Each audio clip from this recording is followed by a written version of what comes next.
আজকে রান্না করেছিলাম খুবই মজাদার এবং পরিচিত একটা রান্না, কুমড়ো বড়ি ফুলকপি দিয়ে মাছ। যে যাই বলেন, কুমড়ো বড়ি দিয়ে যে কোনো তরকারি কিন্তু আমার খেতে অসম্ভব ভালো লাগে। এই কুমড়ো বড়িটা অনেকে অনেকভাবে রান্না করে থাকে, তবে আমার মা শাশুড়ি মারা যেভাবে রান্না করে থাকে আমি সেই রেসিপিটাই আজকে আপনাদের সাথে শেয়ার করব। তার জন্য এখানে আমি একটা ফ্রেশ ফুলকপি নিয়ে নিয়েছি এবং কুমড়ো বড়ি নিয়ে নিচ্ছি।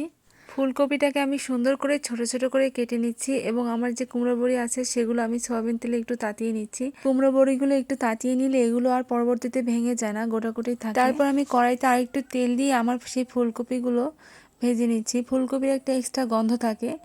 আমার মায়েরা সবসময় ফুলকপিটা এভাবে ভেজে নেয়, অনেকে আবার ভাবিও নেয়, তবে ভেজে নিলেও বেশি ভালো লাগে। আমি একটু হলুদ এবং লবণ দিয়ে ভেজে নিচ্ছি। ভেজে নেওয়া হয়ে গেলে আমি কড়াইটা আরেকটু সরিষার তেল দিয়ে দিলাম, তারপরে কাঁচামরিচ দিয়ে দিলাম, পেঁয়াজ বাটা, আদা রসুন বাটা এবং পরিমাণ মতো লবণ, হলুদ গুঁড়ো, মরিচের গুঁড়ো দিয়ে আমি মশলাগুলোকে খুব সুন্দর করে ভেজে নেব। ভেজে নেওয়া হয়ে গেলে আমার ফুলকপিগুলো আমি দিয়ে সামান্য পানি দিয়ে কষিয়ে নেব। খুব ভালোভাবে কষিয়ে নেওয়ার পর আমি ঝোল দিয়ে দিচ্ছি। ঝোলটা যখন ফুটে উঠবে তখন আমার সেই ভেজে রাখা কুমড়ো বড়িগুলো আমি দিয়ে দিচ্ছি। কুমড়ো বড়ি দেওয়ার কিছুক্ষণ পর আমি আমার সেই ভেজে রাখা মাছ দিয়ে দিচ্ছি। তারপর আমি একটা পাকা টমেটো এই তরকারির উপরে দিয়ে দিচ্ছি। আমার এই ফুলকপির তরকারিতে পাকা টমেটো কিন্তু দারুণ ভালো লাগে। এবং আমি একটু ভাজা জিরে গুঁড়ো ছিটিয়ে দিলাম। আমার তরকারিটা হয়ে গেছে।